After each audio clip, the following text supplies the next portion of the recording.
It's vice mayor. Nobody cares. I'm kidding. Nobody cares. Wow. This is amazing. This is why I ran for office. To accomplish this right here.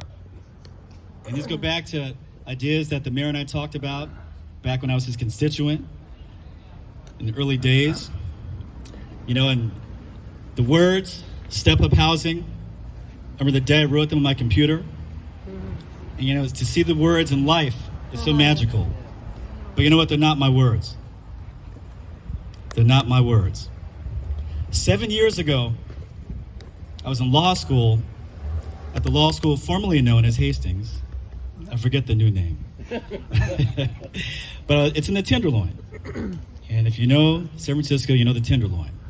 A place where many people are here. That's my mom. Hey, Mom. Many people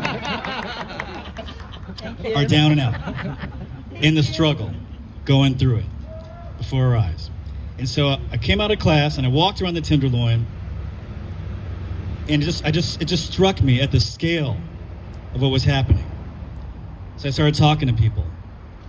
Then I got on the train and came back to Oakland for work. And in Oakland, I saw the same people, and I talked to them. And then I came back home for the night to Berkeley, where again, I saw the same people in the struggle, going through it on the street. And in my conversations, I noticed a pattern. And this one gentleman, his story really highlights it. He was a principal, a junior high school principal in the Bay Area. And he was living on the street, and he had lost his way. He got divorced, which caused strain in his mind. He lost his job and fell apart. And he told me, all I want to do is get back up. I just want to get back up on my feet. So I listened. And here it comes. He said this because typically, that's what I learned, is someone like him, full of promise, goes through it. A calamity hits their angle of incidence and changes their life trajectory. And they go from the home to a family member or a friend's couch. And then they wear out their welcome after a while, and then it's to the car. And then in the car, they get tickets, they break down, the car is removed, they're on the street. Now, how it used to be that when you're on the street, after a few months, you get it together, get some help, go to an SRO, and then to an apartment, and then back to life. But with the egregious and extreme housing crisis that we have, with not enough living spaces for the people, the pathways up from the streets are blocked. So all around you see the numbers growing because there's no pathway up. The doors are closed. So this project, Step Up Housing, represents carving a path back up into life for those people. The building is supportive housing. So this means social workers, medical care, medically enabled units, social services, all on site.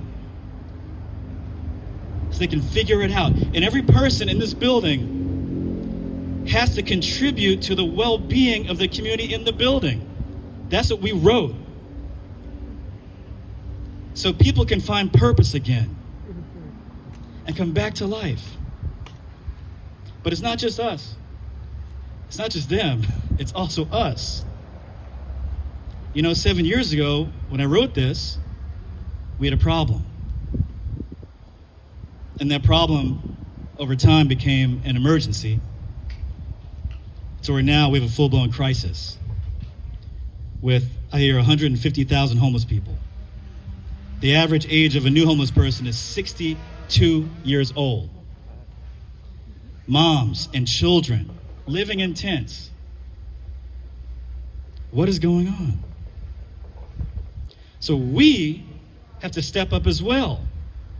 They're going to step up. We're going to step up. We're going to handle our responsibilities as good people. And we're going to create and guarantee a better future. That's our duty. And so this building, this groundbreaking, represents a new latitude. Because from here on out, in Berkeley and everywhere, it's all doors open. Thank you.